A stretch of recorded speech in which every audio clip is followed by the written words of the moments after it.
As a practitioner, you read radiographs, but you are not a radiologist. The same is true when you learn ultrasound. You are looking for ultrasound lesions that are obvious to you. If you do not find ultrasound lesions that explain the patient's symptoms, you can consult with or refer to a specialist, just as you do with radiographs, surgeries, or internal medicine cases after you see them.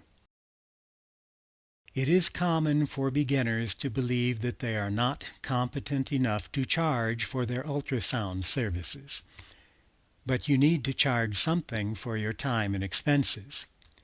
Initially, I suggest that you tell your clients that you are learning a new skill and call your exam an abdominal screen or fast exam. You could charge $75 to $100 to help cover your time and the cost of the ultrasound machine. You are only offering to see if you can find something obvious to you, such as bladder stones, effusions, or large masses. The owner is getting value for their money, and you will gain experience. As your experience and confidence grows, you can increase your fee. I urge you to do a complete abdominal exam as your first ultrasound exam on each patient. You will be surprised how often you find multiple lesions you were not expecting. A targeted exam should only be done to recheck lesions for response to treatment or progression of disease. However, in the real world, some clients are not willing to pay for a full abdominal exam.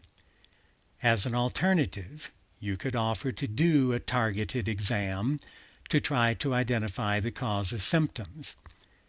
For example, in a patient with hematuria, you could just examine the urinary bladder and kidneys for a lesser fee. You must realize that you will miss other lesions and possibly the actual cause of the patient's symptoms. Be sure the patient record reflects the owner's choice to decline a full abdominal ultrasound exam.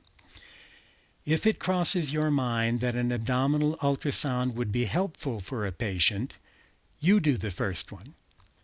Then, if necessary, consult with or refer to someone with more experience. This is how we learn. With this DVD, you have learned how to do a systematic scan of the abdomen and identify the abdominal organs. You should also be able to make standard ultrasound images to consult with a specialist. Now you must apply what you have learned and gain as much experience as you can. It is best for you to perform abdominal ultrasounds under the supervision of an experienced sonographer for about 6 months. But not many of us can afford the time or money to do that.